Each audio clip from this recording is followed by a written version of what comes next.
Business is booming, but you know what really helped? Xero, the accounting platform for small businesses. I used to think unpaid bills were just part of it. Ugh. But batch payments? Wow. Automated accounts payable? Even better. All in one place. That's a big one. And I can keep track from my phone while I get the job done. No bills in sight. What a life. Do right by yourself and your business and search Xero for your free trial. Conditions apply. Ryan Reynolds here from Mint Mobile with a message for everyone paying big wireless way too much. Please, for the love of everything good in this world, stop. With Mint, you can get premium wireless for just $15 a month. Of course, if you enjoy overpaying, no judgments, but that's weird. Okay, one judgment. Anyway, give it a try at mintmobile.com/switch. Upfront payment of $45 for 3-month plan, equivalent to $15 per month required. Intro rate first 3 months only. Then full price plan options available. Taxes and fees extra. See full terms at mintmobile.com.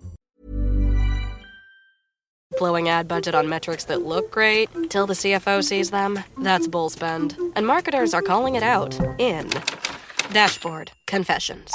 I remember telling my boss, it'll be good for the brand, when leads were slow. Yeah, it wasn't. Cut the bull spend. LinkedIn lets you target by company, job title, and more. Advertise on LinkedIn. Spend $250 on your first campaign and get a $250 credit. Go to linkedin.com/campaign. Terms and conditions apply.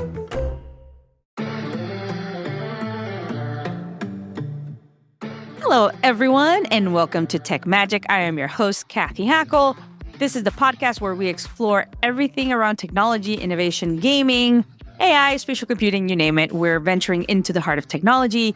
And every week, I am joined by my co-host, Lee Kebler. Lee, how you doing? I'm great. I've had a solid week. And you're back. You're finally back. You were off in Costa Rica. In New York. Everyone's like, where's... Yeah. Like, where? It was kind of a where in the world is Cathy Hackl moment. Yeah, we had to play a little bit of geography right there. Yeah. Yeah, I went down to Costa Rica for a couple of days with my family, beach vacation, which is great. Then flew up to New York for Christie's Art and Tech Summit, which was amazing. The Vang over there at the Christie's Venture Studios always puts together, him and his team, the best event. Like, it's one of those events that I truly look forward to every year. Rafik Anadol was there, Steve Wozniak was there, Vinod Khosla. Like, it was just great. My panel was on spatial computing, the era of spatial computing, with Randy Zuckerberg and Angela Dalton and Rachna Basin. So it was great. It was just a really good, solid panel on spatial computing. It's so early, right, when it comes to spatial, but it was a good panel. Met amazing folks. Shout out to my friend Sebastian Odo from MasterCard, who I ran into there, who was a great guy, great innovator in blockchain technology. And it was really a great event. And then I flew down back to Costa Rica to be with my family. I'm just happy I flew on Thursday because... Oh, yeah. No. Flew down on Thursday, so I missed the tech outage, craziness, travel thing, blue screen, pandemonium. It blue screened everyone except for Southwest, which is a twist because it's normally South. My experience has been... I got caught up years ago during Christmas in that big outage they had where I just was stuck for 2 weeks. Yeah, so it was interesting. And I guess the saving grace to Southwest during that was they had an incredibly outdated version of Windows. Exactly. It's just so crazy. The joke is like they still run on paper, right? Yeah, this is just a punch card machine in the back and there's just one guy frantically doing it. We got to save money where they can. I do hold on to an original IBM laptop with Windows XP just in case I come up with those scenarios where I have to run an old piece of software. I do keep one of those in storage at all times because you just don't know when things are going to go upside down. Yeah. I mean, so I took Southwest down and I always feel uncomfortable because I like order. So I don't like the seating arrangement on Southwest. It just makes me uncomfortable. Like, I like knowing where I'm sitting. And then United on the way to New York and down, but then we took Southwest on the way back. And I was just happy. I was like, great, because our flight was not canceled, not delayed. We were good to go on Southwest. Kudos to Southwest on that sense. But yeah, it was a massive craziness. I mean, I had friends trying to fly everywhere. Like, they were stuck in airports. It was a mess. Can you just imagine being that IT guy at Southwest? You just like, I kind of have the day off. I'm chilling. I'm good. Everything's working on our end. I mean, this podcast drops on Wednesday, and I'm sure by then most people will have solved their flights, but it's Monday and there's still issues. So just pretty crazy. to see that. So that was great. I had a great time. So funny thing happened. This is kind of a funny comment, but one of our listeners actually recognized me at one of the airports. Oh, wow. Fabian Segura, who's probably might be listening to this, he stopped me at one of the airports and was Cathy Hackl. And I'm with my kids, and my kids were like, "Oh, Mom, you're getting recognized." So it was really funny. It's probably like the 4th time that happens to me at an airport. So, I'm just sharing because it was out of the ordinary, kind of fun. And he's a listener of the podcast. He's in my WhatsApp group. So that was kind of fun. So lots of news for us to tackle right now. Lots of stuff to get into. Let's start. I think where I want to start definitely around some of the things that I'm seeing out of Silicon Valley and out of investments. And I've mentioned this before, and I mentioned it during my keynote at MIT's Future Compute. The concept of spatial intelligence and giving AI not just vision, but ability to actually do physical things in the physical world. So what you're starting to see, and this is news from last week, but still incredibly relevant, is that Dr. Lee, who's known as the godmother of AI, has raised a lot of money from venture capitalists, including, I believe, A16Z and Radical Ventures for her startup, which is focused on spatial intelligence. And the company, I think it's only had a couple of months since she announced it, I believe, at TED in Vancouver in April. And the valuation for her spatial intelligence company is already $1 billion.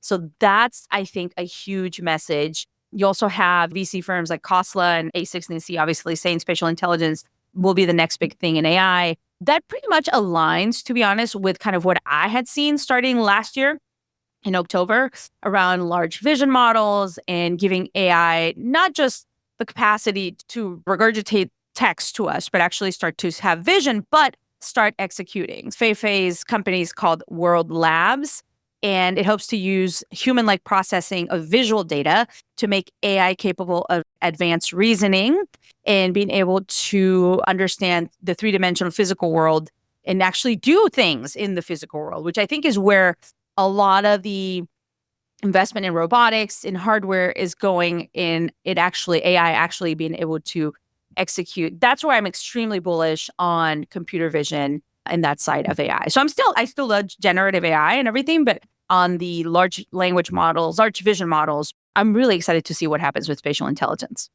And this is one of those scenarios where you're talking about a person who has a lot of legitimacy in the space as a computer scientist, as a doctor in the space. So not coming into this as a tech bro who has an idea and is out trying to raise some money. So there's merit in this scenario. I think the thing that I always get concerned about, and it has nothing to do with this particular raise, is that when people see that type of money being put into the right place, they start going, well, where can I put my money? And they don't validate. They're just kind of like checking boxes to see if it matches other areas. And that's where you get a lot of like bad investment in the long run. And this is not that. That's my point, is this fits in a good spot. Whereas I just hope that it doesn't end up, the headlines don't end up snowballing into bad investments elsewhere just because people start throwing in these buzzwords, right? So we'll see where this goes. I think it makes a lot of sense, but this is a unique scenario. This is not every AI tech startup. And so we'll see. I'm on the fence when it comes to where the investment's always going, but I am, like you said, bullish on the actual target. The target makes sense. I'm bullish on it. I'm bullish on her just because she has so many years of experience in actually working with visuals and computer vision for AI. That's what she's been known for. So this seemed like an amazing path for her. So that's one thing. And I'm going to be honest, like full transparency, I feel like spatial intelligence is one sexy term, to be honest. That's like spatial computing and artificial intelligence. It's not really that, right? But it's a very sexy term. So I'm sure we're going to start to see more of the term popping up. I've been using it for a while, so I'm going to say it's been a while. I've been using it. I've been talking about it in all my talks because I definitely clued into it last year when I went to an event in October, and I was like, okay, there's something here that makes sense to me. And also why when NVIDIA is going into robotics, why OpenAI is talking about hardware, why all these things matter. So I'm very excited about her. I think it's a sexy term, spatial intelligence. I think we're going to see more of it pop up. But for people to understand like spatial intelligence beyond the jargony of it sounds really sexy, pretty much humans have spatial intelligence, right? It's the concept of being able to successfully perceive and derive insight from visual data. So what that means for humans is that you as a child at one point learned that the stairs have physics and you can't just put your foot, like you need to learn how to go down the stairs right? And you understand that there's physics there. We learn spatial intelligence as humans, right? We understand the world is 3D. We'll learn to navigate around it. So it's kind of the same concept. During her talk at TED, she actually showed a picture of, I think it was a cat. It was a counter and it had a cat, of course. He's like hitting a glass of milk and the glass is going to fall, right? The glass is going to fall and shatter and the milk's going to spill because we understand the physics of space. And at the end of the day, I think that is what spatial computing allows computers to do, is understand and navigate the physical world. So I'm very excited to see where this goes. I would want to innovate in this space for retail. I just don't know. It's a big space for robotics, and I think that's where it needs to start for me. I've worked with some of the largest robotics companies in the world, and I can say firsthand that where robotics has been in the last 5 years hasn't had a lot of spatial awareness. It's a lot of very tedious programming, and they're just hoping that the AI side of it eventually catches up and they can just throw in a solution for all of that. So a lot of the robotics demos that you see that are super impressive, it's only as spatially aware as the person, as much as the person who programmed it, right? The actual computer, the actual robot is not incredibly spatially aware. And it's almost like a party trick on many levels. But this is exactly what all of those robotics companies are hoping for, right? They're hoping that something like this fills in that gap and is something that they can just take off the shelf and put in because they've spent all of their money in making the robotics of the system work, for better or for worse. So we're just now at a point where the robotics is there. What we can do with the robot is there. Now, if we can get even a halfway toddler functional brain to get it to traverse its landscape, it's game over in the next couple of years. Well, and I think that's the power. It's powerful. When AI can actually do things in the physical world, it becomes truly more useful for us humans, right? In other things, it does replace workers and certain things. But I do think it makes some things more useful to us. It replaces, it opens up another door, right? It's just kind of the way it is. Yeah, so I definitely see that. And during the Christie's Art and Tech Summit, there was something really interesting. There was one of the panels where I think it was the speaker from Samsung Next, where it was right before our panel, where he was talking about AI is going to need real world data, updatable in real time, kind of the same thing I've been saying. That's the next thing that comes, is data sets powered by physical world data, updated in real time on a constant basis, right? Because I mean, as much as I love Sora and as much as maybe love is a strong word, but as much as I'm impressed by videos created by Sora, text to video, those sorts of things, that's all trained on things of the past, right? It's trained on content that has been created.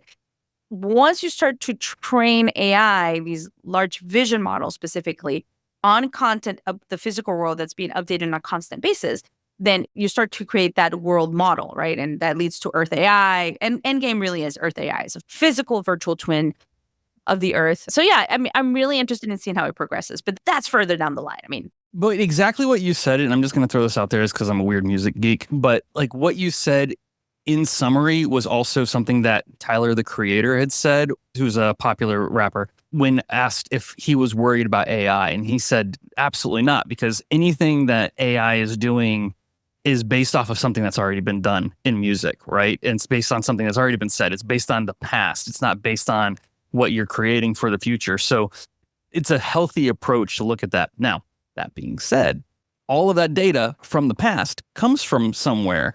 And this leads to the next story with Apple, who, as everyone is very well aware, Apple Intelligence, their acronym for AI, they just kind of got busted for their model being based off of YouTube content without consent.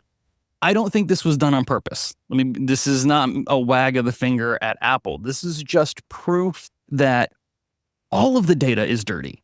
And I've said this in the past, there's a legal reckoning here that I don't know what we do, right? Where at some point, if we want AI to go forward, and maybe it has to go through like litigation, maybe it's got to become a law, maybe it happens in the next administration, but at some point, we're going to have to let go of this idea that AI data has been scraped from the internet and just go, yes, it has.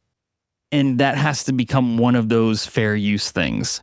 I don't know how that happens, but at some point we litigated legal rights and we created standards for fair use.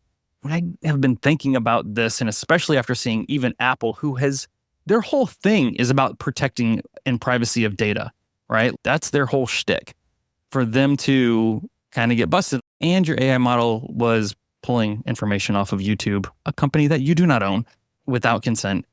It's just kind of proof of all of this past data. What are we going to do about it? Yeah, I mean, I definitely, like we've discussed in the podcast, like there's a legal reckoning of some sort coming, whether it's in favor of the AI companies or whether it's in favor of creators or whatever it is, we'll have to see, right? So I think that'll be determined by the courts, to be honest. To me, it's no surprise, right? It's no surprise that a lot of these things aren't trained on this data, especially if you look at it further, it's trained on the transcripts, which is kind of the transcript that comes out of the video. So it's trained on language, which is interesting to me. I've got a pretty decent background in copyright law, but I don't actually know how the fair use options were created, like how that actually came about. And that's probably worth a Google. But that seems like something that should not be just set in stone, but maybe something that can be amended. I'm not entirely sure, but we'll have to kind of wait and see how that comes about. I might revisit that. So when I went to journalism school, because my initial career was in journalism before I got into tech, I was a broadcast journalist. And when you go to the journalism school, you do a whole thing with ethics, fair use. Like you have to go through all of that to try to understand how to do the profession correctly.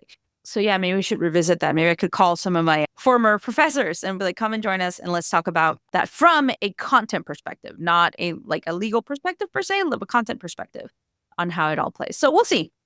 But gosh, it feels every week it's something else. I will say one thing, we don't talk politics in this podcast. That's not our jam. We want to focus on the tech. I do want to say that whatever happens, I want to hear candidates talk about AI. And I know that sounds silly because there's so many pressing issues with many other things in society, but part of me does feel that I want to hear where they stand on artificial intelligence at some point during their campaigns. And I'm sure that's going to have to pop up at some point. Someone's going to ask them. So I don't know. That's just me. I feel like I need to hear kind of what their perspectives are on it. It's enough of an imminent threat when you see how AI is creating deepfakes, how these deepfakes are going and ruining high schoolers' lives. We don't normally talk about those stories because they're just honestly too dark, but they're a very real thing. It's not just, celebrity deepfakes are a problem. It's expanding. It is becoming something that needs to get some type of grasp. So that's where the conversation needs to start. And then it needs to go on to, well, then how do you protect journalism? How do you journalistic integrity? How do you make sure that the information that's being found by the masses in mass places, right, of like social media has some type of validity and value? Because right now it is still very much a Wild West, and some of the platforms are going further wild, and some of them are doing the right thing and trying to dial it back to the best that they can. Yeah, I do want to hear from the candidates on their post on it, on their vision, like where they stand on AI, what they think of it. And I know it probably won't sway too many people, but it might sway people from Hollywood. It might sway people from the music industry. It might sway the tech people. I mean, definitely investors. I mean, I think it'll sway more people than we give credit for. Just the conversation, because it is a working class problem. AI is a conversation I hear from everyone. Are you hearing angst, nervousness? Yes, yeah, tons. Okay. What are we doing to prepare for the robotic takeover and the robo for overlords? Skynet, yeah. Well, wait, Skynet already happened because no one could fly on Friday. But okay. Yeah, exactly. But it is a conversation I hear quite a bit from everybody of all demographics, of all ages. I mean, all ages. I've gotten it from my parents and my friends' parents, all the way down to when my kids grow up, what are they going to do for work? I don't know. What are they going to go study? And there's not really an easy answer other than try to keep up. Like, that's the best thing that you can. Intelligence, critical thinking. I'm like, okay. Yeah, it'll be a tricky future for sure. Speaking of deepfakes, though, I loved this story. I was the one who submitted it because I was just like, oh, this is brilliant. As they have gotten better, there turned out to be one tell. And I actually, as I read this tell, I was like, you know what? I don't know how the deepfake is going to make up for this because it is about data it does not have. And that is And you can tell it, an average person watching a deepfake, if you're watching it, like if someone posts some like bogus Facebook video and you see a deepfake, you might not know it's a deepfake. But a computer is able to tell now if something's a deepfake based on the reflection in the deepfake's eyes. Your eyes are a glossy, reflective surface, and deepfakes have yet to figure out how to do accurate reflections. And this is a problem for like video games too. This is why I love this story, is because we've not solved this. This is not an easily solvable problem. Reflections assume light, and light does not exist inside of a computer, right? These are all fabricated ideas. And that melts a lot of people's brains when I just say, yeah, light is not an actual thing in a video game. It's not an actual thing when you are creating a deepfake either. So the reflections, a computer can tell that the reflections in the deepfake's eyeballs are not true and not accurate, and therefore say this is a deepfake. It'll be very interesting if that actually gets resolved anytime soon. I don't think that it will, because we've not been able to do it. But if it does, video games are going to get really realistic real fast. The uncanny valley gets crossed pretty quickly. Yes. Maybe with that real-time scanning of people in the physical world, and retina scanning, I don't know. Maybe that's where you start to, because I know you've got a ring light on. Like, I'm looking at you on video, right? I know there's a ring light. I see it in your glasses. I also see the little circle in your eye. I don't have one, but you can see the little reflection right in my eyes. But all of those reflections are based on like your interpupillary distances, other objects that are also in front of you. So this video feed would get really dark if I just simply, not if I turned off the light, but if I just simply turned off the computer monitor, it changes. So there's content from the computer monitor as well, and it has to align just right for it to be accurate. And again, a human watching this cannot tell if it's a deepfake or not, but a computer can analyze that image and go, okay, those reflections are out of sync by whatever space. This is a deepfake. It's a very interesting fingerprint. It's a light fingerprint of sort that I'm just like wildly excited about. It's all in the retina. It's all in your eyes. So it's the I don't geekiest know. thing, but I am so hyped that there's like a deepfake fingerprint that they can't solve yet. Yet is that magical word. We'll see what happens. After you sent me that, and now I pay attention to the reflection in people's eyes. And I'm sure people listening to this are going to go back and next time they do a Zoom call, they're going to be like, let me look at that. They really hear us. Is it their AI making the call? So anyway, I want to keep moving on because still lots of news, lots and lots of news coming. Want to definitely talk gaming, right? Along those lines of when we're talking about the gaming industry. First part I want to talk about here is Bethesda Game Studios. The employees have formed a wall-to-wall union.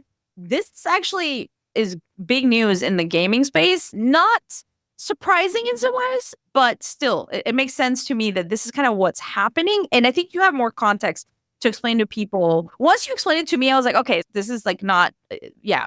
But I still think it's big news in the gaming space. It's always interesting when you start seeing like unionizations in something that's considered a creative industry that is also very techy, because like it pays well. It has to. So you're sitting there going, well, this is competitive pay. You have your benefits, blah, blah, blah, blah, blah.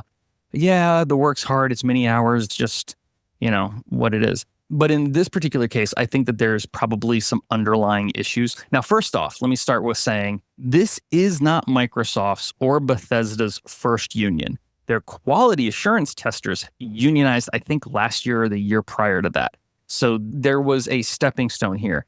QA testers are typically long hours, hard work, and it kind of harkens back to the age of when you can't grow up to play video games for a living. You can. It's called being a QA tester. And that means that you're sitting there playing the same level over and over again, trying to find bugs and trying to find errors within the video game. It can be very tedious. It can be very boring, and it can take a lot of long hours. So that first union kind of made sense.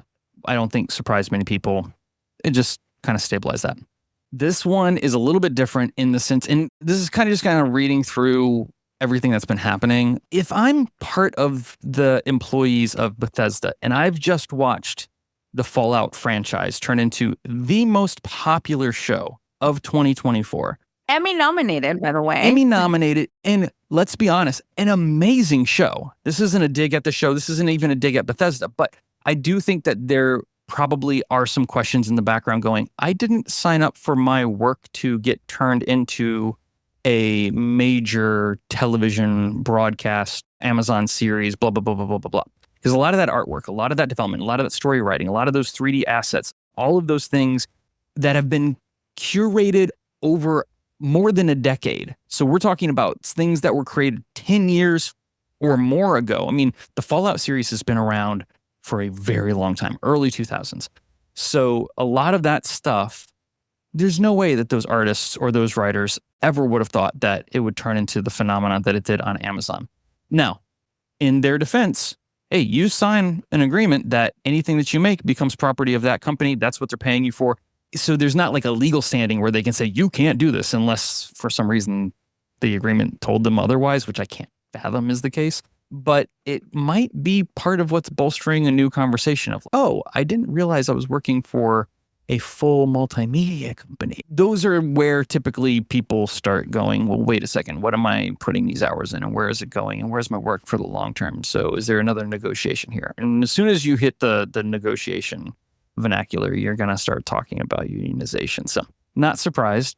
We'll see what happens, but it will be big considering it's going to be all encompassing. And it may set a very interesting standard for large gaming studios to become entertainment studios and how those are formed and what those agreements look like for their employees in the future. I definitely bring up a really good point when it comes to the work for hire, the creation of the content, what the creation was supposed to be doing. And now that's extended into motion pictures and TV shows and all those sorts of things. So that brings up a good question, right? When you're working in some of these industries, we'll have to see. I do want to mention, because I am excited. So I am part of the Television Academy. I'm an Emmy judge. And I'm just thrilled that my fellow Academy members and judges saw value in gaming as mass market content. Excellence in television really is what we're awarding. So I'm just thrilled that the gaming, this type of content shows excellence in television. So it was a fantastic show. I don't think that there's a bad guy here, right? This is just, I think, how negotiations go when your employees do something great and the studio has to grow. And it's not Bethesda really anymore. It's Microsoft. So you have this whole transition. There's probably lots of negotiations still happening with the employees saying, hey, I didn't sign up to work for Microsoft. What does that mean for me? What does it mean for my contracts? But all of those things kind of come into play. So not surprised. I think it'll be healthy for the studio. And I would love to see a live action adaptation. Amazon, please keep going. That'd be fun. Which brings me actually, and this wasn't in our rundown, but Keanu Reeves has a novel out. I saw that. The Book of Elsewhere. I immediately went and read like reviews and like plot summaries and please, because I'm in the middle of writing a novel right now. I'm like, oh God, please don't be the same type of story. And thankfully it is not. Not. This is like a what is it like? The main characters lived for 800,000 years? I don't know. Yeah. I don't follow the comics and I haven't read the book, which just I'm came excited out. about it. So it's going to be great. Gotta love him. Yeah, but there's already talks about a movie for it. Of course, there was talks about a movie on the headline. Are you kidding me? Come on, Keanu Reeves, sci-fi book. Should it be a movie or should it be a TV show? It should be a movie because I don't know Keanu Reeves to ever have done a TV show.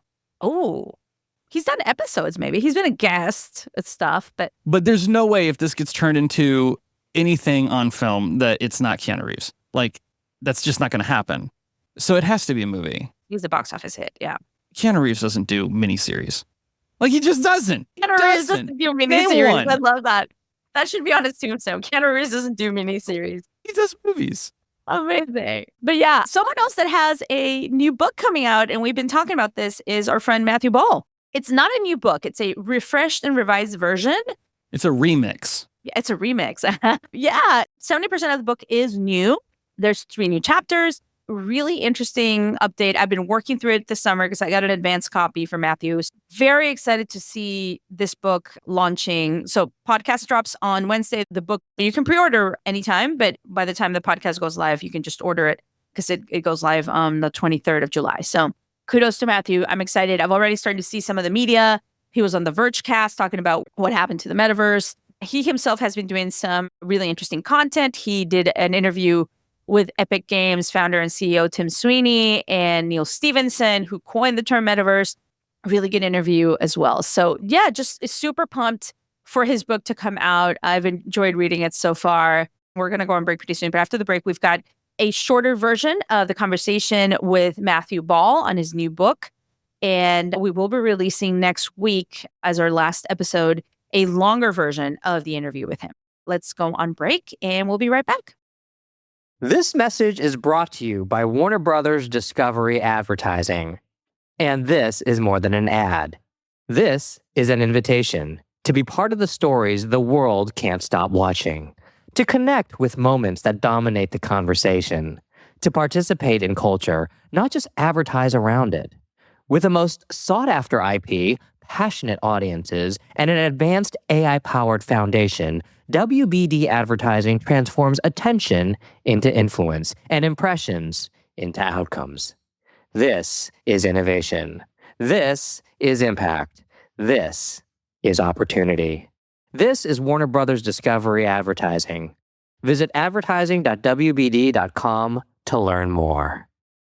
Are your ad campaigns lighting up the dashboard, but not the pipeline? That's bullspend, and marketers are calling it out in Dashboard Confessions.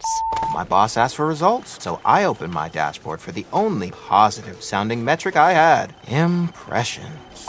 Cut the bull spend. See revenue, not just reach. LinkedIn delivers the highest return on ad spend of major ad networks. Advertise on LinkedIn. Spend $250 on your first campaign and get a $250 credit. Go to linkedin.com/campaign. Terms and conditions apply. Did you know that passive fixed income ETFs only capture about 50% of the U.S. public bond market? But with JP Morgan Asset Management's active fixed income ETFs, we can help you capture 100% of the U.S. public bond market and explore twice as many opportunities. Visit jpmorgan.com/getactive to learn more. JP Morgan Asset Management is the brand name for the asset management business of JP Morgan Chase & Company and its affiliates worldwide. This communication is issued by JP Morgan Distribution Services Incorporated, member of FINRA. Business is booming. But you know what really helped? Zero. The accounting platform for small businesses. I used to think spreadsheets were just part of it. Ugh. But real-time cash flow? Wow. Invoices that chase themselves? Even better. Books that automate? That's a big one. And I can keep track from my phone while I get the job done. No spreadsheet in sight. What a life. Do right by yourself and your business and search XERO for your free trial. Conditions apply. All right, everyone. So I've been mentioning that we're going to have Matthew Ball on the podcast and do an interview on his new book. And today is the day. Matthew, welcome to the podcast. Glad to be back. Amazing. So folks that listen to the podcast, pretty much a lot of them know who you are. But just in case for those that don't or haven't come across your name or the work you've done, can you just introduce yourself and let them know who you are? Matthew Ball, I've had a variety of different professional roles over the last 15 or 20 years. Started as a forest firefighter, moved into oil and gas simulation. Then I was a management consultant early in the digital app economy, ran strategy for Amazon Studios, and then started my own firm 6 or 7 years ago. The common theme with all of them leading very much to today has been what feels like it's right around the corner, but as yet not fully defined, with a bunch of tough problems around tech and business model and content. Customer. Amazing. And you're obviously known for also your work around the concept of the metaverse and one of the best books out there, the original version of the metaverse. We are talking today because you are launching a refreshed, fully revised version of the book that feels like a new book, to be honest. And now it's called The Metaverse, Building the Spatial Internet. So I want to start by asking you about the refreshed version of the book. Why now, and what can people expect about this newer version? So the book is substantially different from the first. I think it's actually largely unprecedented, or certainly my publishers couldn't figure out exactly how to frame it. But it's a 70% refresh from the original text. There's 40 new charts and graphics, 3 new chapters, 4 chapters rebuilt from the ground up, and then dozens of new coverage areas to reflect the news over the last few years. Advances in quantum computing, Starlink, the royalty wars between Blur and OpenSea. But the revamp really reflects 4 different things, all situated within this ongoing transition to the 3D internet, spatial computing, the metaverse, what have you. And that is that after 2.5 years, there's been a lot of steady progress. A lot of attention is spent on the signature releases, what happened to FTX or the Vision Pro, but that often overlooks the small but really significant technological advances that move us forward. The second driver of this update is personal growth. It's been 2.5 years since I finished the original book. I'm smarter, my views have changed, they've been further interrogated, and I've spent more time in research labs. And so refreshing the book, not just for news, but also more nuance, was important. The third element is that when I wrote the book originally, it was before Mark Zuckerberg had ever named or renamed Facebook as Meta. And it was intended more as a book or a guide for entrepreneurs and for executives, for deep technologists. And as you well know, this entire field went mainstream, became popular, became important in a different sense. And so as a result, I received a lot of feedback from the first book that was about quality of life improvements, about different examples, a desire to understand more of the persons behind the metaverse as opposed to just the technology, and then other kind of regular feedback on what didn't work and which examples were intractable. And so this revamp reflects that feedback from the audience. But the last, and I wouldn't say the most important, but the most visibly different, reflects these three different areas: blockchains, which are 15 years old, HMDs, which are about 70 years old, and then AI, which is varyingly dated between 70 and 100 years old.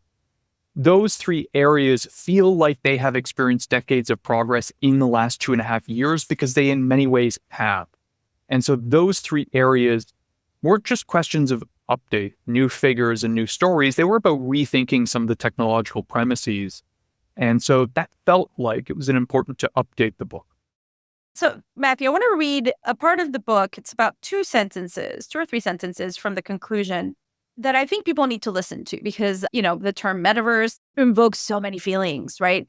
But I think that you really kind of nail it here on, does it even really matter in the long term? And I love that. It's, though skeptics will shape the discourse, I'd guess that by the end of the current decade, many, if not most of us, will agree that the metaverse has begun, though even in hindsight, there will be no precise date to its start, nor will we be able to predict when it will arrive in full. Furthermore, the term metaverse will probably have been discarded, perhaps for the immersive internet or spatial internet or 3D internet. Or maybe we just keep saying the internet. After all, the younger generation will be the first to adopt the metaverse, and they have no interest in what social 3D spaces are called, nor any other labels for their behavior. And I think that is spot on when I talk to the younger generation. They don't want to put a label. It's just what they do, where they live, where they spend their time, in understanding that to them, reality is both virtual and physical and even off planet. So I wanted to kind of point that out in the book. Any comment to that? Over the last 3 years, we've gone through such a strange terminological or taxonomy debate around what's the right term and what's the wrong term. And I try to remind individuals that nearly all of the terms that we're using today have transformed since they were originally created. And many of them were never actually intended to serve the role that they do today. Neil certainly didn't envision a computing era or a company being named after metaverse. The term spatial computing comes from the early 90s and had no involvement of the real world per se, except reproducing in a purely 3D space. What we had in the late 80s and early 90s was a growing sense that society and technology was changing, informed by the advent of the internet, the proliferation of 3D, and the growing use of graphical user interfaces. Whether you were a researcher or a technologist, a science fiction author, you could sense something was different, and there was no term for it. And so we had this rash of cyberspace, of the matrix, virtual reality, artificial reality, digital twins, mirror worlds, metaverse, spatial computing. And 30 years have passed since, and we're still kind of bumbling around those terms.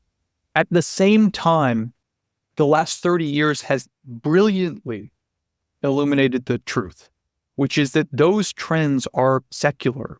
They are not going to reverse. That all of the technologies that power virtual worlds, real-time simulation, XR, artificial reality, the internet at large, are becoming more powerful, more important. We're spending more time with them, and they are increasingly deployed into every aspect of our lives, not always for good, but often for good.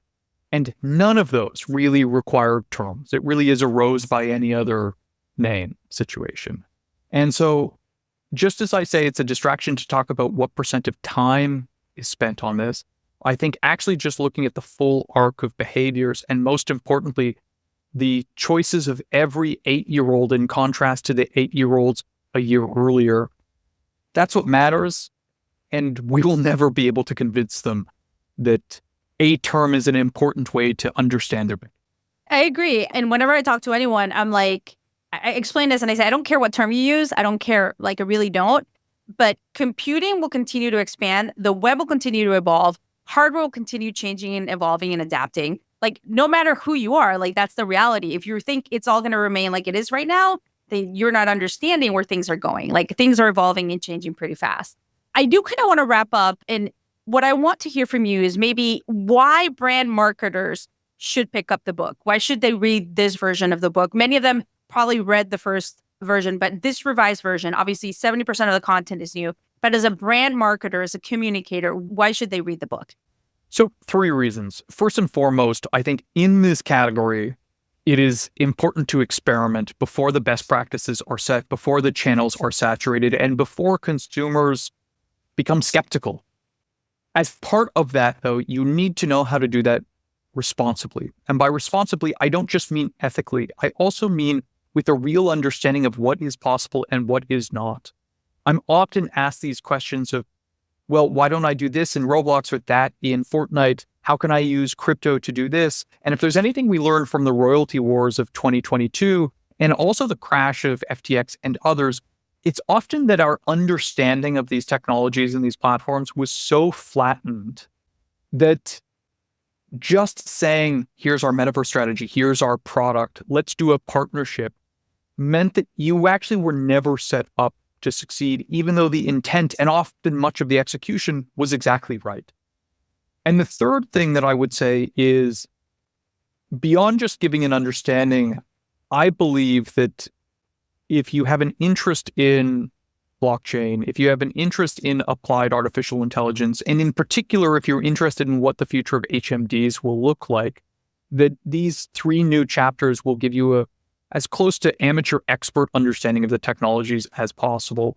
And maybe that will lead to better projects. But most importantly, I think it will inspire new ideas. Amazing. So the book is coming out on July 23rd. This episode is going live on July 24th. And then a longer version is being broadcast in August, so folks can return and listen to this longer version of the interview. Where can folks go and order the book? You'll find it at any major retailer you might look for. And you can also check ballmetaversebook.com, where you'll find a summary of the book as well as various retailers. And I believe, Cathy, you're metaversebook.com, right? Yeah. So you can stop by on both. On both. Amazing. Well, Matthew, thank you for joining us. So glad to be here. All right, Lee. So that was a really, in my perspective, an insightful interview with Matthew Ball on his, I want to call it his new book, but it's a revised version of his first book. But it does feel like a new book because most of it is new. And you had a chance also to listen to the interview beforehand. And what are your perspectives on it? Yeah, so in this particular chunk of it, I think it solves a question of, wait, does the metaverse actually matter? What's changing? That's the big bulk that we discussed in the second half. And it's a very healthy approach. He says something about the metaverse, and it's just being a term, right? This is what a particular generation calls it, and every generation comes up with something else. And really, at the end of the day, it's just computing. I think that is the healthiest approach, right? Like, you have to use these terms, and you and I have discussed this ad nauseum, really, but like, you have to use these terms because you're trying to describe a new way that computers work. But the real end goal is that once everyone understands and it becomes normalized, it's just computing. It was very normal to hear the terms like, oh, I'm surfing the web. That is the cringiest sentence today. I feel weird saying it out loud, but it was such part of the vernacular, part of the zeitgeist of like the new what is the internet? I'm surfing the World Wide Web, right? Even just the World Wide Web is a mouthful that probably would not be used today if it weren't for the fact that many websites still sometimes require a www. But that's just not synonymous. It's the internet, you're online, and those are about the only buzzwords that come with internet-based computing for 99% of the population. So I think that there's something really healthy in hoping that metaverse and all of these terms, including the sexy terms like spatial intelligence, eventually just one day to Gen Alpha, they're just like, you mean computers? Like, that's just computing. Why are we using these weird dorky words? But you have to use them now, right? Like, you got to use some. I mean, we are humans. We use language, hence large language models using all our content. But we need words to describe things. And I think those words evolve, right? It's interesting because I think about it. Words are technology. Like, we came up with words. We came up with also writing in pieces of paper is technology. And then the printing press was technology. And so, like, the evolution of language is really interesting in this perspective, especially as things accelerating so fast. If you would have asked someone 3 years ago what ChatGPT was, they would have been like, Chad? I wouldn't have known. Like, Chad, right? Yeah. They would have been like, what are you talking about? So I think that language evolves and changes as fast as things are moving, right? Generative AI, same thing. So yeah, we'll have to see. But I like his perspective. It's a solid book, I think.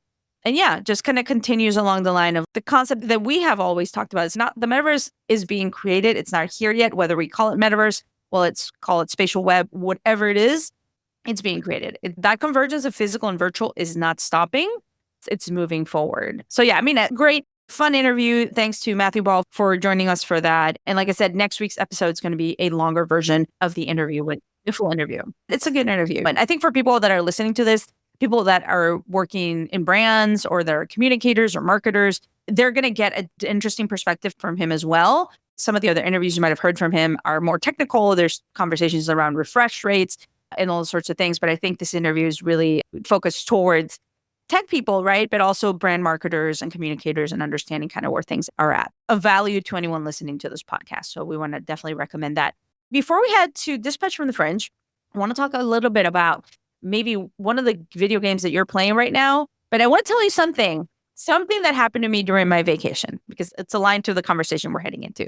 So I'm talking to my kids. They're going to a summer camp inside DC. We live right outside DC. We're still in the Beltway, but so I was talking to them that I was thinking of letting them take the metro by themselves because they're older. They're 14 and 12. Some of my friends' kids that live in DC take the metro to school. It's a very New York and DC thing if you're inside the district or live inside the city, right? So I was telling them, hey, I'm thinking of helping you guys just take the metro on your own. And it was interesting because my two kids, my 14-year-old and 12-year-old, were like, I don't know if I want physical freedom, Mom. I want virtual independence. I want virtual freedom. I want to be able to do whatever I want because I give them very limited access to the interwebs, to surfing, the internet. Yeah. They have the web. They can use it for research and a lot of stuff, but I don't let them just navigate on their own. I'm very limited. So my son, my 12-year-old's like, what I really want, Mom, is not so much physical independence. I want virtual independence. And I was like, ooh, interesting. That just resonated with me on kind of how these kids are viewing things. You and I kind of grew up in a generation that, like, when we turned 16, we couldn't wait to get a driver's license. And I'm constantly hearing about, even like in Gen Z, of just getting to the age of being able to drive. And it's really more of a chore, which I agree with. I quickly learned that I don't enjoy driving. It's just kind of like a thing. It's not like I got wheels and freedom. All of a sudden I got wheels and responsibility. So I get it. It's just such a very interesting juxtaposition, though, where you start talking about freedom to be who you are on the internet, because that's where people are. Yeah. I'm like, yeah, I'm not letting you navigate Reddit. No. Because he's like, I want to go to Reddit and I want to join Discord. I'm like, no, not yet. You're 12. But funny, my 14-year-old, because we're having that conversation about her driving. She's going to high school and she's not driving yet, obviously. But I was like, as soon as you can, you're driving.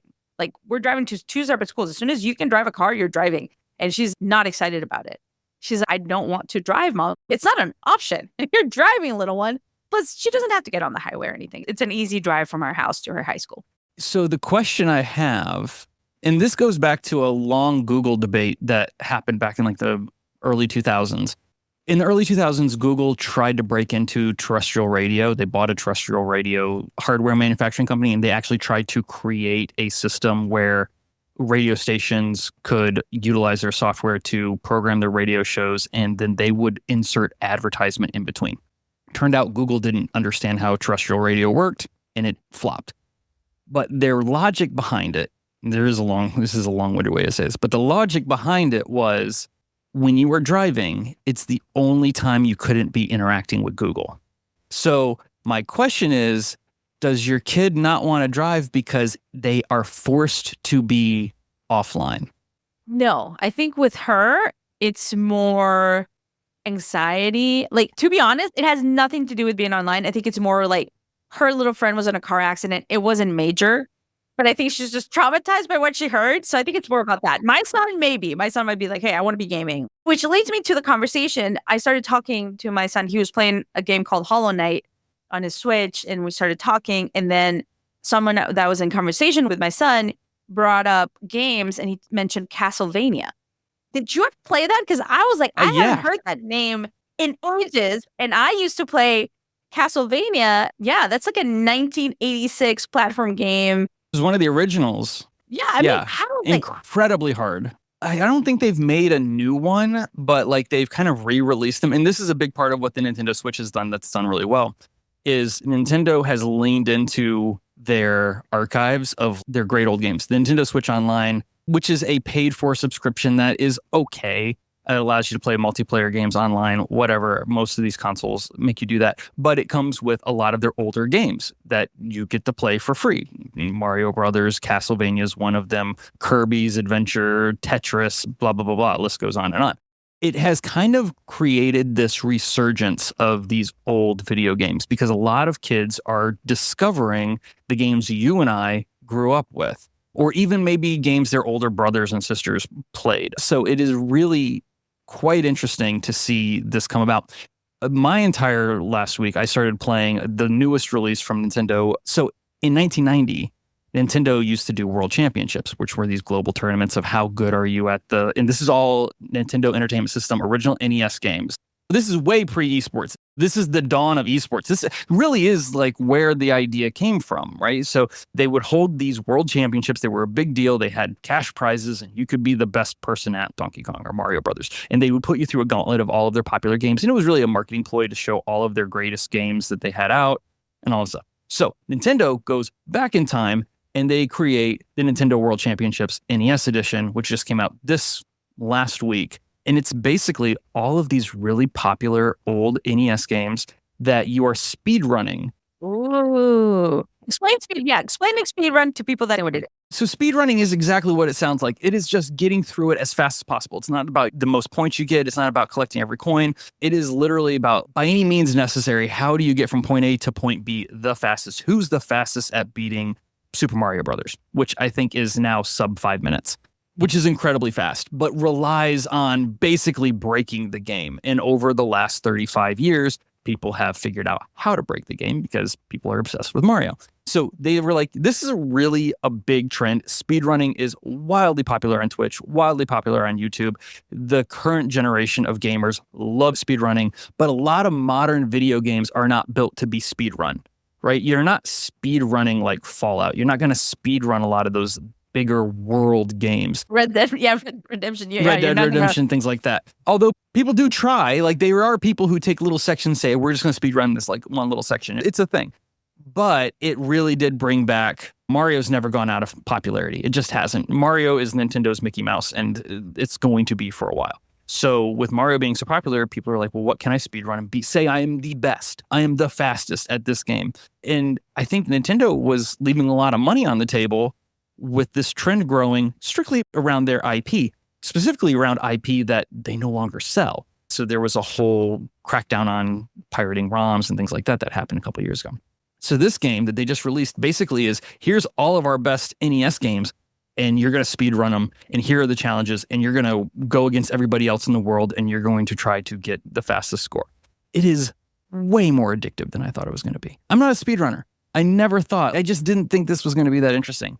But this just goes back to the brilliance that Nintendo has of sitting down, looking at the best stuff they put out and saying, we're going to reuse this and we're going to package it and we're going to sell it again. And it's actually still fun. It was definitely one of those just take my money moments, and I've had a blast with it. So it is a great game also for adults who grew up with these games, who have kids who might not know these games. and the multiplayer racing, because it's not the full game. It's just like chunks of it. You're just playing chapter of it, right? And you have a little goal and you're doing. It's a great game to play with kids, especially if you've got like those kids who are really arrogant gamers who think that they're great at everything.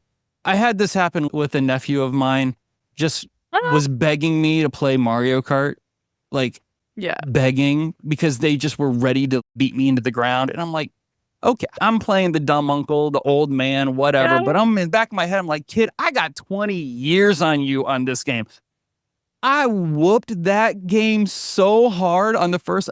I'm not going to say if the kid cried or not, but it just is what it is. Just did not expect. Don't come up with, we played the hard version of these games. Come on. I think your nephew needs to play me in Mario Kart because I am so bad. My Mario Kart skills, no matter how hard I try, it's just not my thing. I mean, I try with my kids, but I really am bad at it. Anyway, I think we should go to Dispatch from the Fringe with Lily now to talk about graphene. Lily, take it away. Blowing ad budget on metrics that look great till the CFO sees them. That's bull spend. And marketers are calling it out in Dashboard Confessions. I remember telling my boss, it'll be good for the brand, when leads were slow. Yeah, it wasn't. Cut the bull spend. LinkedIn lets you target by company, job title, and more. Advertise on LinkedIn.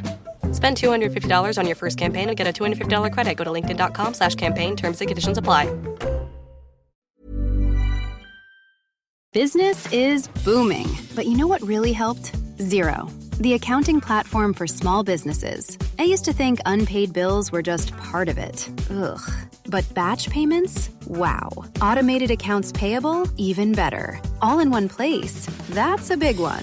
And I can keep track from my phone while I get the job done. No bills in sight. What a life. Do right by yourself and your business and search XERO for your free trial. Conditions apply.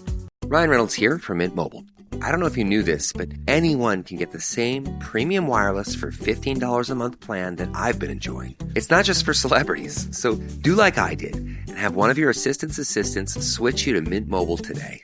I'm told it's super easy to do at mintmobile.com/switch. Upfront payment of $45 for 3-month plan, equivalent to $15 per month required. Intro rate first 3 months only, then full price plan options available. Taxes and fees extra. See full terms at mintmobile.com.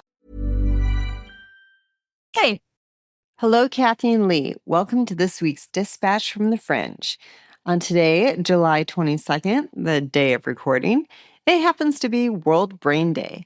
World Brain Day is a day to promote awareness and education for neurological disorders, general brain health, and brain research. So in honor of World Brain Day, I have 3 stories about brain tech for you. The first comes out of a startup based in Barcelona called InBrain Neuroelectronics. This company created a brain-computer interface that uses a special material called graphene to create high-resolution interfaces with the brain. So traditional brain-computer interfaces that are made of metal can cause problems in the brain called Faraday reactions. So InBrain CEO Carolina Aguilar says that these reactions cause electrical signals to get scrambled, which makes it difficult to send information back to the brain. So Aguilar believes that their new graphene technology can help avoid this issue. So graphene forms a 2-dimensional material that is 1 atom thick, and apparently it's tougher than steel. The material is composed of carbon atoms arranged in a honeycomb lattice, and these properties make it a game changer for advancements in next-generation brain interfaces. Their first test is going to be on a brain tumor surgery, where the chip will help the surgeon figure out what is the tumor and what is the brain. So Aguilar says that the chip is positioned during the tumor resection so that it can read at a very high resolution the signals that tell the surgeon where there is a tumor and where there is not a tumor. Eventually, the company hopes that their graphene brain-computer interface can help Parkinson's patients and other patients that have to take a lot of drugs to control their brain disorders. Instead, they can use a brain-computer interface. So speaking of neurotechnologies like computer interfaces, keep an eye out for some of these future brain technologies. This is from the IEEE.org. You have neuromodulation technologies. So these are neural interfaces that stimulate nervous system structures. So, for example, neuromodulation technologies can be used in deep brain stimulation for reducing tremor and Parkinson's disease, or a spinal cord stimulation for treating chronic pain. Then there are neuroprostheses, which act as a prosthetic brain functions. So they can replace or restore sensory, motor, or cognitive functions that the person has lost, such as cochlear implants. So these restore hearing in people with profound hearing loss, is probably the most common example that we have today. And finally, like we just talked about in the first story, there are brain computer interfaces or brain machine interfaces. So these are technologies that can read or write information to the brain, with the end result of enabling the subject to control external software, like Elon Musk's robots potentially, or hardware such as a robotic prosthesis.